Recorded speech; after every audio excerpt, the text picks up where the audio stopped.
একজন successful leader, সেটা network মার্কেটিংয়ের উপর হোক বা এবিসিডি যে কোনো ফিল্ডের উপর হোক, তার ফোকাস সবসময় তার পারফরমেন্সের উপর থাকে। কে তালি দিচ্ছে কে বা গালি দিচ্ছে তার উপর নয়, সবসময় তার ফোকাসটা থাকে তার পারফরমেন্সের উপরে, সে কেমন পারফরমেন্স করছে।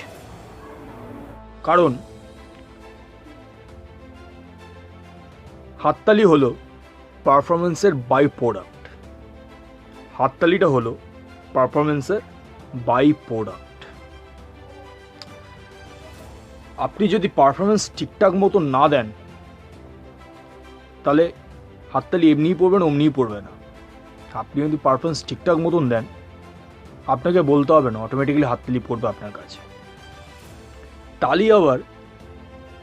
তালি বলতে গেলে হাততালি আবার দু ধরনের লিডারশিপদের ডিনোট করে। এক নম্বর হচ্ছে যারা কিনা পারফরমেন্স দিতে দিতে যখন তালি পড়ে, তখন তাদের পারফরমেন্স থেকে মনটা সরে গিয়ে হাততালির উপরে ধ্যানটা চলে যায়। আরে বাহ, কি সুন্দর তালি পড়ছে আমার পারফরমেন্স। আবার আরেক ধরনের লিডার আছে যারা হাততালি তোয়াক্কা না করে নিজের পারফরমেন্সের 100% দিয়ে তারা পারফরমেন্সটা সেখানে দেয়। আই থিঙ্ক বুঝাতে পারছি কি বলতে চাইছি। গভীরে ঢুকবেন, দেবতা বুঝবেন কি বলতে চাইছি। আবার কিছু কিছু লোক এমন আছে যাদের জ্ঞান তখন আসে যখন পারফরমেন্সটা কমপ্লিট হয়, তারপরে তারা দর্শকের হাততালির উপর ধ্যান দেয়, কারণ তখন তাদের পারফরমেন্সের ডাউনফল হয়ে গেছে। ভালো করে বুঝবেন কি বলতে চাইছি, ভালো করে কথাটা ডেপথটা বুঝবেন। পুরো পারফরমেন্সটা যখন ডাউনফল হয়ে যায়, দেন তাদের মাইন্ডে হাততালি কে দিচ্ছে না দিচ্ছে তখন তাদের মাইন্ডে আসে। আগেও বলেছি, পারফরমেন্সের বাই প্রোডাক্ট হচ্ছে হাততালি। আপনি কেমন পারফরমেন্স দেবেন তার উপর ডিপেন্ড করছে আপনার হাততালির দর্শকের। আরেকটা এক্সাম্পল দিই, ছোট্ট এক্সাম্পল, যেটা হচ্ছে আপনি আগের সপ্তাহে যে পারফরমেন্সটা দিয়েছেন সেটা মাইন্ডে রাখবেন, যাতে নেক্সট প্রেজেন্ট পারফরমেন্সে সেটাতে রিপিটেশন না হয়। সেটা যাতে রিপিটেশন না হয় মাইন্ডেড। কারণ আপনি যদি আগের পারফরমেন্সটাকেই এই পারফরমেন্সে রিপিটেশন করেন, হাততালি কিন্তু কমে যাবে। So past performance don't repeat present performance, minded. একটা ছোট্ট একটা এক্সাম্পল দিই। সাপোজ তুমি স্যালারি পাচ্ছ 10,000 টাকা, প্রথম মাসে স্যালারি পেলে 10,000 টাকা, দ্বিতীয় মাসে স্যালারি পেলে 10,000 টাকা, তখনও তুমি বসের জন্য হাততালি দিচ্ছ। তৃতীয় মাসে তুমি স্যালারি পেলে 10,000 টাকা, তখনও বসের জন্য হাততালি দিচ্ছ, কিন্তু একটু কম হয়ে গেল হাততালিটা, কারণ প্রথমবার যে হাততালি দিয়েছিলে দ্বিতীয়বার হাততালি দিয়ে একটু কম হয়ে গেল। আবার চতুর্থবারও তুমি দেখলে 10,000 টাকায় স্যালারি পাচ্ছ, তখনও তোমার হাততালিটি আর একটু কম হয়ে গেল, কারণ তোমাকে বলেছিল যে 3 মাসের পর গিয়ে তোমাকে স্যালারিটা আপগ্রেড করবে। ভালো করে কথার ডেপথটা বুঝবে। কিন্তু 3 মাস কেটে গেল, 4 মাসের বেলায় গিয়ে যখন তোমাকে আবার একই স্যালারি 10,000 টাকায় দিল, তখন কী করলো, তোমার হাততালিটা আরও কমে গেল। 5 মাসের বেলায় যখন তোমার স্যালারিটা দিল, 10,000 টাকাই দিল, তখন তোমার হাততালিটা পুরোপুরি বন্ধ হয়ে গেল। তখন যে তোমাকে 10,000 টাকা স্যালারি দিচ্ছিল, সে তখন ভাববে, আর 10,000 টাকার স্যালারি প্রথমেও তো দিয়েছিলাম, এখনও তো দিলাম, তার হাততালিটা বন্ধ হয়ে গেল কেন? আরে তাকে তখন এটা বোঝা উচিত যে প্রথমবারে যখন তাকে 10,000 টাকা দিয়েছিলাম, তখন যে স্যালারিটা তাকে দিয়েছিলাম, তখন সে হাততালি দিয়েছিল, কারণ তাকে আমি কথা দিয়েছিলাম যে আপ টু 3 মান্থের পর তাকে আমি স্যালারিটা আপগ্রেডেশন করব। তাহলে 5 মাস পরে যখন স্যালারি দিচ্ছিস, তখন তুই 12,000 তো দে, তাহলে তো হাততালিটা আবার পড়বে, তাই নয় কি? কথার ডেপথটা বুঝবেন, পারফরমেন্সে রিলেটেড কথার ডেপথটা বুঝে কথাটাকে ধরার চেষ্টা করবে, তাই নয় কি?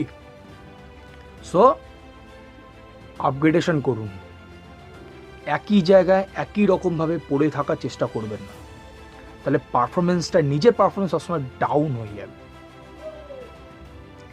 পারফরমেন্সটাকে হাই করার চেষ্টা করুন, লো নয়। আগেও বলেছিলাম, আবারও বলছি, don't be repetition in your past performance, mind it. So আগেও বলেছি, পারফরমেন্স হচ্ছে হাততালির বাই প্রোডাক্ট। পারফরমেন্স হচ্ছে হাততালির বাই প্রোডাক্ট। সো তুমি যে পারফরমেন্সটা দিচ্ছ, তোমাকে বলতে হবে না যে হাততালি বাজাও, তোমাকে বলতে হবে না যে হাততালি বাজাও তোমার পারফরমেন্সে। আমি অনেক সেমিনারে দেখেছি, অনেক জায়গায় ফাংশন অ্যাটেন্ড করেছি, সেখানেও দেখেছি যে পারফরমেন্স শেষ হতে না হতেই বলছে হাততালি হাততালি হাততালি। আরে হাততালি তো তখনই দর্শকরা বাজাবে যখন যে পারফরমেন্সটা দিচ্ছে তার কথাটা দর্শকদের মনে গাঁথবে বা তার কথাটা মনের মধ্যে বসে যাবে, তখনই তো পারফরমেন্সটা সলিড হয়, তাই না? সো পারফরমেন্স দিলে তাকে কনভিন্স করবো না যে হাততালিটা বাজাও। পারফরমেন্সটা দিলে তাকে কনভিন্স করবো না যে হাততালিটা বাজাও। তার মনে যদি তোমার পারফরমেন্সটা গেঁথে যায়, দর্শক অটোমেটিকলি হাততালি বাজায়। তোমাকে সেটা রিপিটেশন করতে হবে। আপনি মন দিয়ে পারফরমেন্সটা দেওয়ার চেষ্টা করুন। যেই পারফরমেন্সটা দিচ্ছেন, সেটা প্রেজেন্টেশন হোক বা কোথাও স্পিচিং হোক, মন দিয়ে পারফরমেন্সটা দেওয়ার চেষ্টা করুন। হাততালির উপর ডিপেন্ড করবেন না যে হাততালি পড়ছে কি পড়ছে না। আপনি যদি পারফরমেন্সটা সলিড দেন, হাততালি নিজে দিয়ে পড়বে। হাততালি ডিমান্ড করে পাওয়া যায় না, কথাটা বুঝবেন।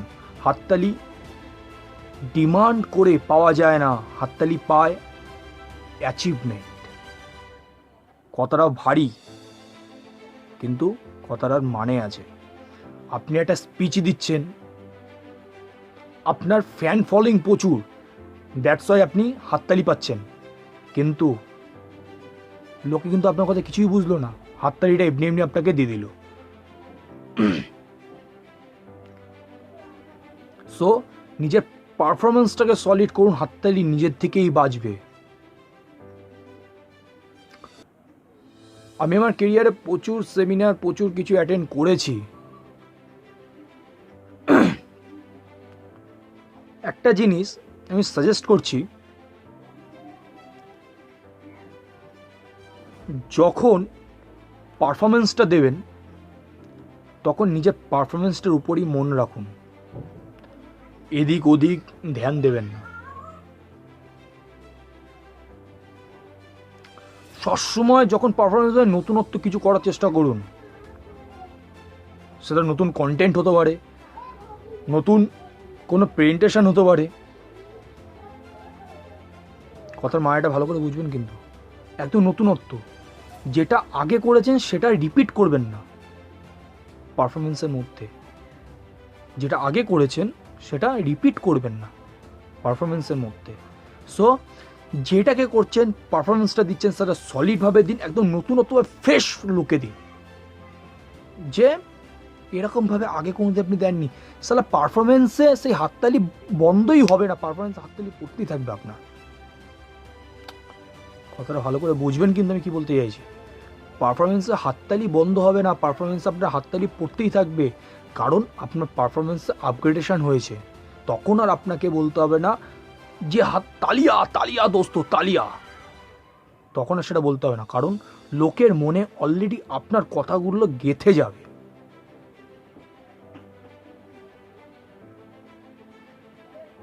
লোকের মনে অলরেডি আপনার কথাগুলো গেঁথে যাবে। That's why you will keep growing in your performance every day in your life. কিছু কিছু লোক যারা সারা জীবন শুধু ডিমান্ড করে যায়, কিছু কিছু লোক যারা শুধু ডিমান্ড করে যায় যে আমার পয়সা চাই, আমার সম্মান চাই, আমার ইজ্জত চাই, লোকে আমাকে দেখলে দাঁড়িয়ে যাবে, আমাকে রেসপেক্ট করবে। ডিমান্ড। ফ্রেন্ডস, তাহলে একটা কথা বলি, লাইফ কোনোদিনও ডিমান্ডিংয়ের উপর চলে না। লাইফ কোনোদিনও ডিমান্ডিংয়ের ফিলোসফির উপর চলে না। লাইফ চলে পারফরমেন্সের ফিলোসফির উপর। আবার বলছি, লাইফ কোনোদিনও ডিমান্ডিংয়ের ফিলোসফির উপর চলে না। লাইফ চলে পারফরমেন্সের ফিলোসফির উপর। তুমি কি পারফরমেন্স দিচ্ছ, তুমি কি কাজ করছো, তার উপর ডিপেন্ড করে you get an achievement in your life আর এভরিথিং। তুমি নিজের লাইফে সব কিছুই পাবে, কিন্তু নিজের পারফরমেন্সটা কী দিচ্ছ সেটা সবার আগে পয়েন্টেড। সেটা খারাপ হলে তাহলে তোমাকে শুধু ডিমান্ডই করে যেতে হবে, অ্যাচিভমেন্ট আর পাবে না। সেটা যদি ভালো হয় সেটা তোমার অ্যাচিভমেন্ট থাকবে, তোমাকে ডিমান্ড করতে হবে না। সো নিজের পারফরমেন্সের উপর ধ্যান দাও, নিজের ডিমান্ডিংয়ের উপর নয়। নিজের পারফরমেন্সের উপর ধ্যান দাও, নিজের ডিমান্ডিংয়ের উপর নয়। পারফরমেন্স নিজে থেকে গ্রোথ হবে, পারফরমেন্স নিজে থেকে গ্রোথ হবে। আরে তুমি কোনো অ্যাক্টর অ্যাক্ট্রেস নও, নেতা মন্ত্রীও নও যে তোমার একটুখানি ভাষণেই তারা হাততালি দেবে। তারা তাদের লাইফে কিছু না কিছু কাজ করেছে, দ্যাটস ওয়াই লোকেরা হাততালি দেবে, কিছু করে। তোমাকে এমন কিছু পারফরমেন্স দিতে হবে নিজের কেরিয়ার ফিল্ডে যেখানে তোমাকে সাইড থেকে কেউ টকিং করে বলবে না তালিয়া, সাইড থেকে কেউ টকিং করে বলবে না তালিয়া, তোমার পারফরমেন্সেই বাজবে তালিয়া।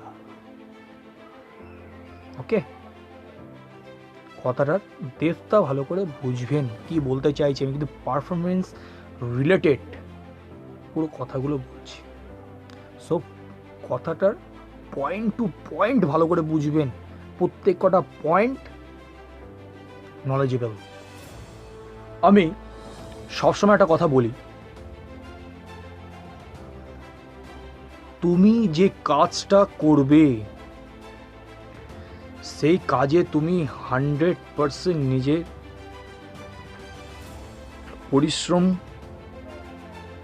করবে এবং খাটাখাটনি করবে।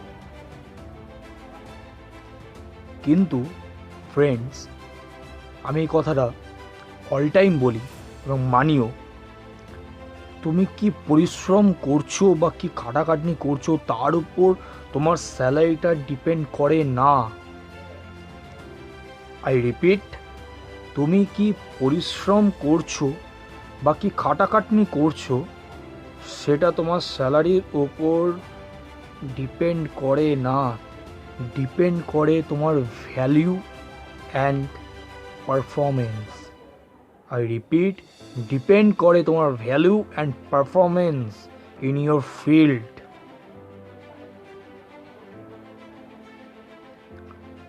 একটা ছোট্ট একটা এক্সাম্পল দিই, তাহলে আই থিঙ্ক সো ক্লিয়ার হয়ে যাবে ব্যাপারটা।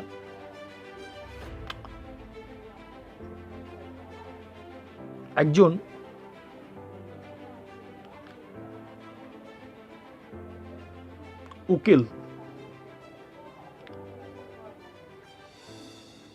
উকিল, প্রফেশন নেই বলছি, বা ইঞ্জিনিয়ারিং বলো, ডাক্তারি বলো, গ্র্যাজুয়েশন, আফটার গ্র্যাজুয়েশন কমপ্লিট বলো, হোয়াট এভার, আমি জাস্ট একটা এক্সাম্পল থ্রুতে বলছি।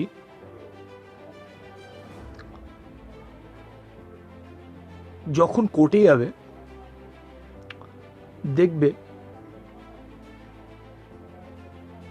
কিছু কিছু উকিল কোর্টের বাইরে বসে টাইপিং করছে, কিছু কিছু উকিল কোর্টের ভেতরে বসে ওকালতি করছে।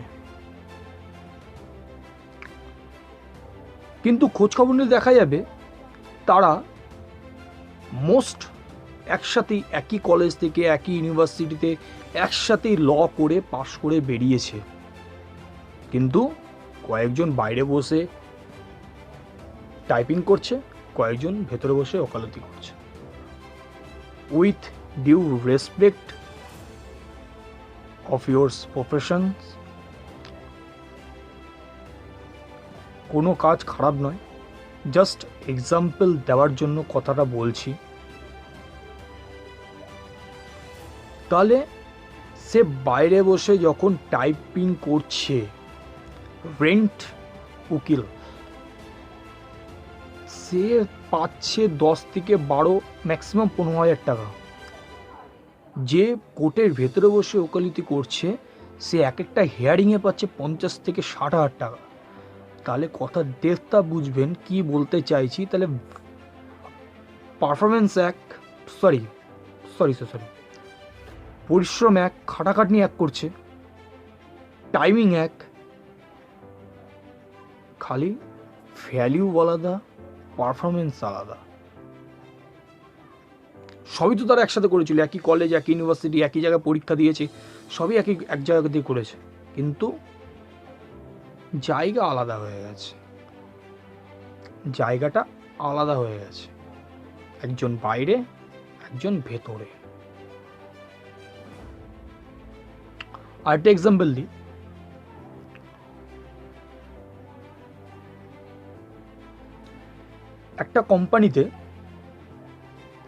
একটা কোম্পানিতে বস হয়, ম্যানেজার হয় এবং এইচআর হয়। আমি 3টে পোস্ট দিয়ে ডিনোট করছি, অ্যান্ড লেবার হয় 4টে পোস্ট দিয়ে। সো তারা যারা জব করছে, 4টে যে পোস্ট বললাম, সে 4টে পোস্টের স্যালারি নট ইকুয়াল। 4টে পোস্টের স্যালারি নট ইকুয়াল, বিকজ পরিশ্রম এক করছে, টাইমিং এক 8 ঘন্টা, কিন্তু ভ্যালিউ আলাদা, ভ্যালিউটা আলাদা।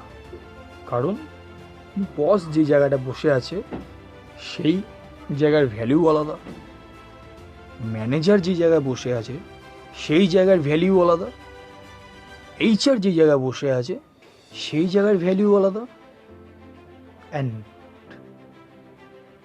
লাস্ট ওয়ান লেবার যে জায়গায় বসে আছে সেই জায়গার ভ্যালু আলাদা, পারফরমেন্স আলাদা।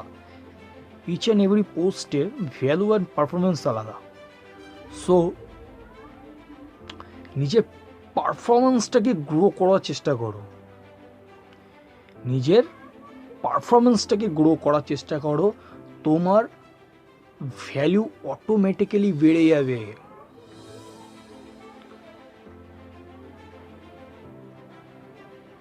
কোনো কিছু রিপিটেশন করো না, পারফরমেন্সটা 100% দাও।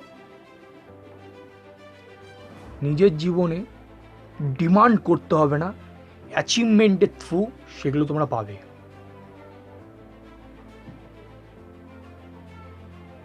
সেগুলো তোমরা পাবে, লিখে দিতে পারি। So keep going in your performance, in your anything field. So I think ভিডিওটা দেখে আপনারা কতটা কি বুঝলেন আমি জানি না। আই থিঙ্ক অনেক কিছু পারফরমেন্সের উপর অনেক কিছু ক্লিয়ার হয়েছে। সো পারফরমেন্সটাকে গ্রো করার চেষ্টা করুন, কিপ গ্রোয়িং ইউর পারফরমেন্স। অন্য কোনো জায়গায় মন দেবেন না, কে কীভাবে পারফরমেন্স করে গ্রো করছে, নিজের পারফরমেন্সের ধ্যান দিন। নিজের পারফরমেন্সের উপর ধ্যান না দিতে গিয়ে অন্যের জন্যের উপর পারফরমেন্সের উপর ধ্যান দেবে, নিজের পারফরমেন্সটা ডাউন হয়ে যাবে, অন্যের পারফরমেন্সটা আপ হয়ে যাবে। সো নিজের পারফরমেন্সটাকে গ্রো করার চেষ্টা করুন। ধন্যবাদ, ভালো থাকবেন, সুস্থ থাকবেন এবং বাড়ির ভেতরে যত সম্ভব থাকার চেষ্টা করবেন। এবং আমার ভিডিওটি ভালো লাগলে like, comment, share and subscribe অবশ্যই করবেন। জয় হিন্দ।